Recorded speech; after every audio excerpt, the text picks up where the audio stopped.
Hello guys, mentor Sunil Aastha speech and hearing care का YouTube channel autism ADHD के बारे में सबसे ज़्यादा बात दुनिया में वीडियो नंबर 193 आपके सामने है। ये वीडियो इंस्पायर्ड है लता के कमेंट से, जिन्होंने कमेंट किया है कि ओरल प्लेसमेंट थेरेपी क्या होती है और ये किन लोगों में ज़्यादा कारगर साबित होती है। इसके ऊपर ज़रूर बात करेंगे। आप चैनल को सब्सक्राइब कीजिए, लाइक कीजिए, शेयर कीजिए, दुनिया में फैला दीजिए। और मुझसे कंसल्ट करने के लिए 8166790299 ये मेरा मोबाइल नंबर है। इंडिया के बाहर से कंसल्ट करना चाहते हैं +91 इंडिया का SD कोड लगाना बिल्कुल ना भूलें। इंडियन कंसल्टेशन 500 रुपीज़, इंडिया के बाहर से कंसल्ट करना चाहते हैं 1000 इंडियन रुपीज़ आपको ट्रांसफ़र करने पड़ते हैं अकाउंट में।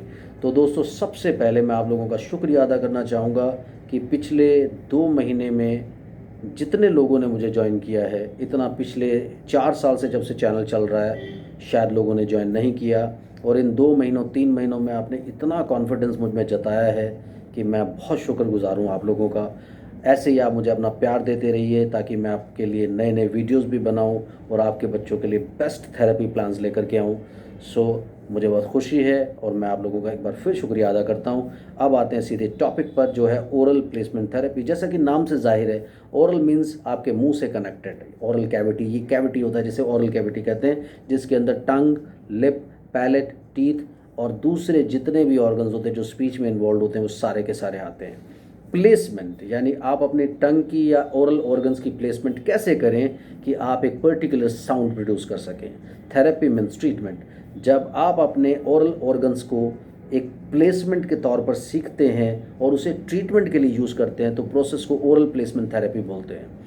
ओरल प्लेसमेंट थेरेपी 3 स्टेजेस में होती है, 3 चीज़ें यूज़ होती हैं। एक ऑडिटरी यानी कान की हियरिंग की स्टिमुलेशन, दूसरा विजुअल यानी आँख से देख करके कि प्लेसमेंट कैसे हो रहा है वो स्टिमुलेशन, तीसरा टेक्टाइल स्टिमुलेशन यानी कि आपका टच, टेक्टाइल मीन्स आपका टच की स्टिमुलेशन। जैसे अब एक एग्जांपल मैं आपको देना चाहूँगा।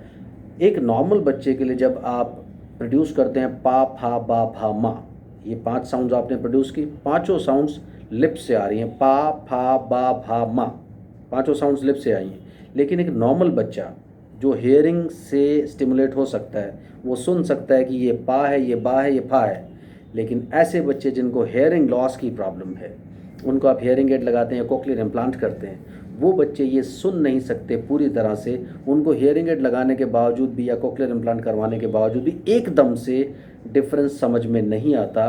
तो उनमें क्या होता है, पा, फा, बा, भा, मा, क्योंकि वो देख रहे हैं, विजुअल स्टिमुलेशन उनको पूरा मिल रहा है।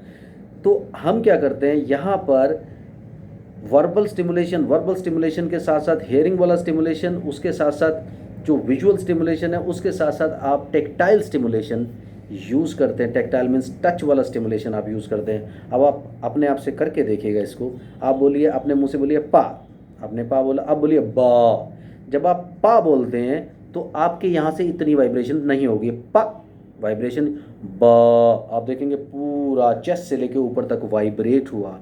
तो इस तरह के बच्चे जिनको हेयरिंग लॉस होता है, जैसे आप कहते हैं ना कि अगर भगवान आपको एक इंद्री में यानी एक सेंस में कहीं कम करता है तो दूसरी सेंस में बढ़ा के देता है, तो इस तरह के बच्चे टच को यानी टैक्टाइल स्टिमुलेशन को बहुत जल्दी से फील करते हैं जिनको हियरिंग लॉस होता है।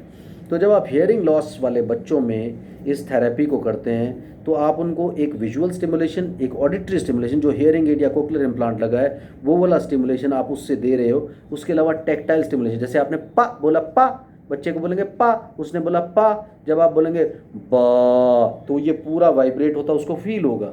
तो वो डिफरेंशिएट कर सकता है कि पा की साउंड कैसे आएगी और बा की साउंड है कैसे आएगी। इसी तरह से जब हम ता सिखाते हैं तो उसको विजुअल स्टिमुलेशन हम देते हैं, ता यानी टंग को आप अपने टीथ के बीच में रख रहे हैं।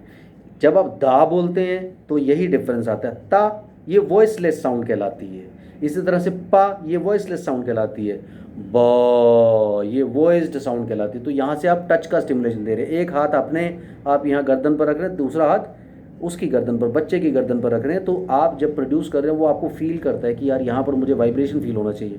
ता नहीं आ रहा, द बहुत सारा वाइब्रेशन आ रहा है।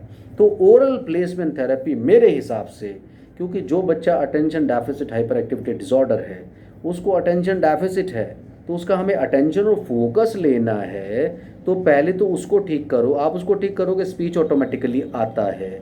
साउंड सिखाने में आपको इतना ज़ोर नहीं लगाना पड़ता।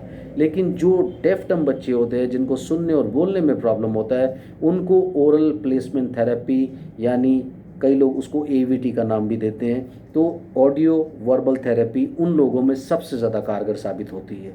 बाकी बच्चों में आप थोड़ा सा एक डिफरेंस दिखाने के लिए ज़रूर आप गाइड कर सकते हो, लेकिन मेरे हिसाब से सबसे ज़्यादा ये उन बच्चों में होते हैं जिनको हियरिंग एड या कोक्लियर इम्प्लांट आप लगा करके फिर थेरेपी दे रहे हैं। यानी जिनको हियरिंग का प्रॉब्लम है, उनको ओरल प्लेसमेंट थेरेपी सबसे ज़्यादा कारगर साबित होती है। ADHD और ऑटिज़म में आप नहीं कह सकते। हाँ, एक इंटरेस्ट ज़रूर आ सकता है, क्योंकि बच्चा इस तरह से फील करता है। जब आप किसी ADHD वाले बच्चे को जो इधर उधर ध्यान दे रहा है, पा ब जब ये करते हो, वो ये वाइब्रेशन जब फील करता है, तो उस वाइब्रेशन की तरफ वो अट्रैक्ट ज़रूर होता है, लेकिन एज सच हम कहेंगे नहीं, क्योंकि आप अट्रैक्ट करने के लिए सबसे पहले उसका अटेंशन, फोकस और बिहेवियर और आई कॉन्टैक्ट ही नॉर्मल कर लो ना।